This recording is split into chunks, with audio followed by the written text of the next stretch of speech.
الحمدللہ رب العالمین، تمام تعریفیں اللہ تبارک و تعالیٰ کے لیے اور ہزار ہاں درود و سلام اللہ کے حبیب محمد مصطفیٰ صلی اللہ تعالیٰ علیہ وآلہ وسلم پر۔ شب قدر، لیلۃ القدر کی فضیلت میں بہت ساری حکایتیں اور روایتیں ہیں۔ ان میں سے ایک حکایت یہ ہے کہ آپ صلی اللہ تعالیٰ علیہ وآلہ وسلم نے ایک مرتبہ ارشاد فرمایا کہ بنی اسرائیل میں ایک اللہ کا ولی تھا جس کا نام حضرت شمعون رحمۃ اللہ تعالیٰ علیہ تھا۔ یہ اللہ کے گزار تھے، اللہ تبارک و تعالیٰ کا فضل و کرم ان پر تھا، اور اللہ تبارک و تعالیٰ نے انہیں بے پناہ طاقت سے نوازا تھا۔ اتنی طاقت تھی کہ آپ لوہے کی مضبوط زنجیروں کو پل بھر میں ریزہ ریزہ کر دیا کرتے تھے۔ اور شمعون رحمۃ اللہ تعالیٰ علیہ کی عبادت گزاری کا یہ عالم تھا کہ دن بھر آپ روزہ رکھتے اور روزے کی حالت میں اللہ کی راہ میں جہاد کرتے، دشمنوں سے لڑتے، کافروں سے لڑتے، اللہ کے دشمنوں سے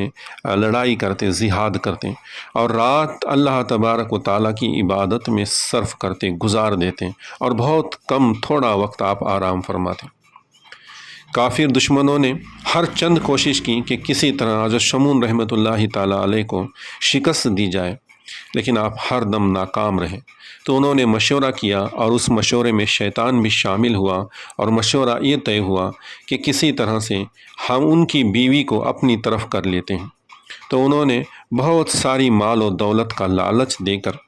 ان کی بیوی کو اپنی طرف کر لیا، اور انہیں ایک کام سونپا کہ جب شمعون رحمۃ اللہ تعالیٰ علیہ دن بھر جہاد اور رات کو اللہ کی عبادت کر کے تھک ہار کر تھوڑا سو جائیں تو اس وقت انہیں مضبوط رسیوں سے باندھ کر ہمارے حوالے کر دینا ہے۔ اور وہ بے وفا بیوی دنیا کی لالچ میں آ کر اس نے اس کام کو قبول کر لیا، اور ایک روز موقع پا کر حضرت شمعون رحمۃ اللہ تعالیٰ علیہ کو مضبوط رسیوں سے باندھ دیا۔ لیکن حضرت شمعون رحمۃ اللہ تعالیٰ علیہ جب بیدار ہوئے تو دیکھا کہ مضبوط رسیوں سے انہیں باندھا گیا ہے۔ غصے میں آ گئے اور اپنے بازوؤں کو حرکت دی اور رسیوں کو پل بھر میں ریزہ ریزہ کر دیا، اور غضبناک ہو کر اپنی بیوی سے پوچھا کہ مجھے کس نے باندھا؟ تو وہ بیوی پہلے تو ڈر گئی، لیکن پھر اپنے حسن اور اپنی مکاری کی چال چل کر اور میٹھی باتیں کر کر حضرت شمعون رحمۃ اللہ تعالیٰ علیہ کو کہنے لگی کہ میں تو اپنے شیر دل اور بہادر اور طاقتور شوہر کی طاقت کو آزمانا چاہتی تھی، اسی لیے میں نے ہی آپ کو باندھ دیا تھا، اور آپ تو میری امید سے بڑھ کر طاقتور نکلے۔ پھر بات کو ٹال دیا گیا۔ کچھ دن گزر جانے کے بعد اس بے وفا بیوی نے پھر آپ کو لوہے کی مضبوط زنجیروں سے جکڑ دیا۔ جب صبح دیکھا تو پھر آپ نے اپنے بازوؤں کو حرکت دی اور لوہے کی مضبوط زنجیروں کو ریزہ ریزہ کر دیا۔ پھر غضبناک ہو کر اپنی بیوی سے پوچھا کہ مجھے کس نے باندھا گیا، کیوں باندھا گیا؟ تو بیوی پھر اسی بار اپنے حسن اور مکاری کا چال بچھا کر کہنے لگی کہ اس بار میں نے اپنے شیر دل اور طاقتور شوہر کو لوہے کی زنجیروں سے آزمایا، اور اس بار بھی میں نے اپنے شوہر کو امید سے بڑھ کر طاقتور پایا۔ آپ تو شیر سے بھی زیادہ طاقتور ہیں۔ اور وہ میٹھی میٹھی اور پیار بھری باتوں میں آپ کو الجھانے لگیں، اور حضرت شمعون رحمۃ اللہ تعالیٰ علیہ بھی اس کی ان میٹھی میٹھی باتوں میں آ گئے اور اپنا راز اس بے وفا بیوی پر ظاہر کر دیا۔ کہا کہ اللہ تبارک و تعالیٰ کا مجھ پر خاص فضل و کرم ہے، اللہ نے مجھے ولایت سے نوازا ہے، دنیا کی کوئی چیز مجھ پر اثر نہیں کر سکتی سوائے میرے ان بالوں کے۔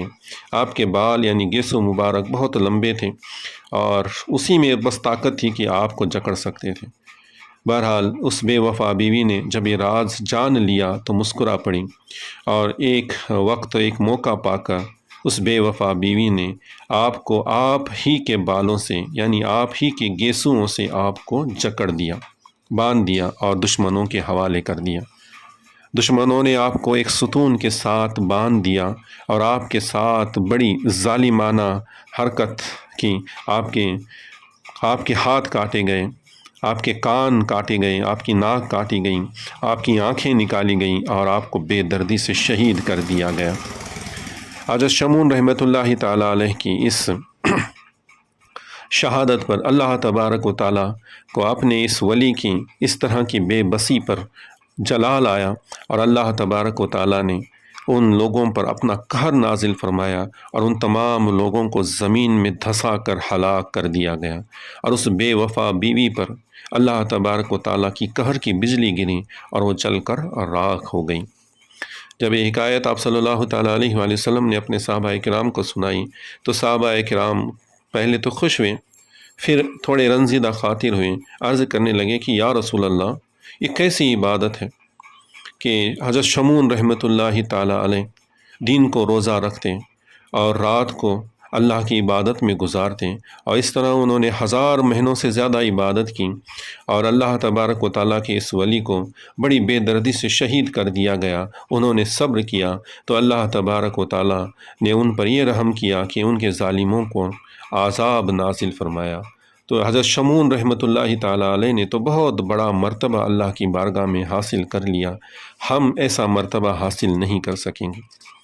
تو حضرت جبریل علیہ السلام حاضر ہوتے ہیں اور حضور صلی اللہ تعالیٰ علیہ وآلہ وسلم کی خدمت اقدس میں سلام عرض کرتے ہیں اور اللہ کا پیغام آپ کو سناتے ہیں کہ اللہ تبارک و تعالیٰ نے آپ کی امتیوں کے لیے یہ تحفہ دیا ہے کہ آپ کو ایک رات عطا کر دی گئی ہے جسے لیلۃ القدر کہتے ہیں، شب قدر کہتے ہیں۔ جس رات آپ کے کسی امتی نے ایمان کی حالت میں ثواب کی نیت سے اگر اس میں عبادت کی تو اللہ تبارک و تعالیٰ اس شخص کو حضرت شمعون رحمۃ اللہ تعالیٰ علیہ کی ان 1000 مہینوں سے زیادہ عبادت سے بڑھ کر ثواب عطا فرمائے گا۔ سبحان اللہ، سبحان اللہ۔ اللہ تبارک و تعالیٰ اپنے حبیب کے صدقے طفیل ہم تمام مسلمانوں پر، امتیوں پر ایسا فضل و کرم عطا فرماتا ہے، اور اللہ تبارک و تعالیٰ نے ہمارے لیے ایسی ایک بابرکت رات عطا فرمائی ہے، تو ہمیں چاہیے کہ ایسی راتوں کو جاگ کر عبادت کریں اور اللہ تبارک و تعالیٰ کو راضی کرنے کی کوشش کریں۔ اللہ ہمیں ایسی توفیق عطا فرمائے۔